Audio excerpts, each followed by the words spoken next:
সিমের ভর্তা, সিম পোস্ত, সিম সর্ষে, সিমের চচ্চড়ি, অনেক কিছুই তো সিমের বানিয়ে থাকেন, কিন্তু এই রেসিপিটি আপনি কখনো বানাননি, এটা আমি গ্যারান্টি সহকারে বলতে পারি। এটি বানাতে খুবই কম মশলা লাগে আর খেতে খুবই সুন্দর হয়, খুবই সুস্বাদু হয়। তো এখানে আমি 200 গ্রাম সিম নিয়েছি। সিমের ওপর দিকে দেখুন ছুরি দিয়ে অল্প একটু টেনে এরকম বার করে নেব আঁশ মতন, কেন এগুলো না থাকলে সিমটা ঠিক খেতে ভালো লাগে না, আর এই আঁশের মতন ওপর দিকে যেটা থাকে সেটা ভালোভাবে সেদ্ধও হয় না। তারপরে আমি একটা বড় আলু ছুলে নিয়েছি। তো সিমগুলোকে এখন আমি ছোট্ট ছোট্ট করে কেটে নিচ্ছি দেখুন। তারপরে যে বড় আলুটা নিয়েছিলাম ওটাকেও ছোট ছোট করে কেটে নেব। আর এই সবজিটি দিয়ে আপনারা রুটি, পরোটা, ভাত সব কিছুই খেতে পারেন। অনেক সময় কি হয়, তাড়াতাড়ি যখন থাকে, খুব তাড়াহুড়ো থাকে, তখন কি সবজি বানাবো মাথায় আসে না, কেন হাজব্যান্ডের লাঞ্চ বক্স বা বাচ্চাদের স্কুলের টিফিন বক্সে যে কোনো একটা সবজি আমরা দিয়েই থাকি রুটির সাথে বা ভাতের সাথে। তখন এইভাবে খুব তাড়াতাড়ি আপনি এটাই বানাতে পারেন। কমপক্ষে 12 থেকে 15 মিনিটই লাগবে, খুব বেশি টাইম লাগে না এই সিম আলুটা বানাতে।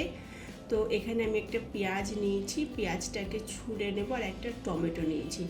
আর আপনার যদি একটু বেশি টক টক সবজি খেতে পছন্দ হয় না, একটু টক ঝাল মিষ্টি, তাহলে আপনি 2টো টমেটো দিয়ে দেবেন।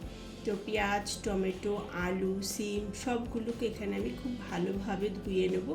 আর সিমগুলো কিন্তু প্রথমে একবার আমি ভালোভাবে ধুয়ে নিয়েছিলাম। তো এখন আমি কড়াইটাকে খুব ভালোভাবে গরম করে নিয়েছি। তারপর অল্প একটু সর্ষের তেল ঢেলে দিয়েছি, 1 চামচ জিরে দিয়েছি। তারপরে কেটে রাখা আলু আর সিমটাকে দিয়ে দিলাম। এখানে আমি একটুখানি নাড়াচাড়া করে আলু আর সিমটাকে একটু ভেজে নেব, বেশি না, অল্প একটু ভেজে নিতে হবে।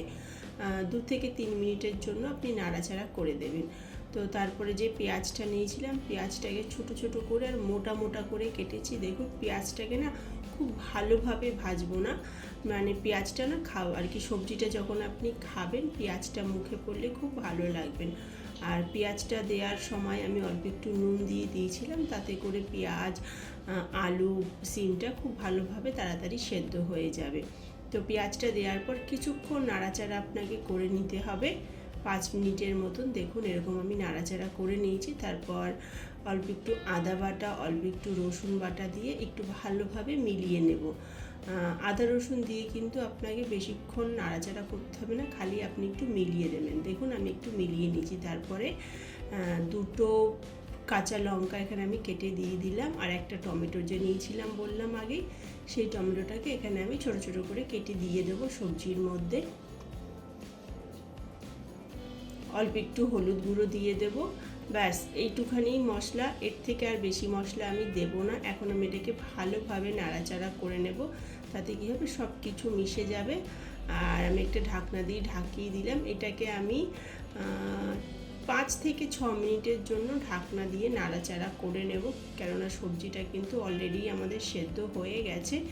তো দেখুন ঢাকনাটা উঠিয়ে, মানে 2-3 মিনিট পর ঢাকনাটা একবার উঠিয়ে ভালোভাবে নাড়াচাড়া করে দিচ্ছি। আর আমি অল্প একটু ধনেপাতা কেটে নিয়েছি, এই সবজিটার মধ্যে না ধনেপাতার ফ্লেভার খুব ভালো লাগে। তো দেখুন এখানে আমাদের সবজি কিন্তু রেডি হয়ে গেছে অলমোস্ট।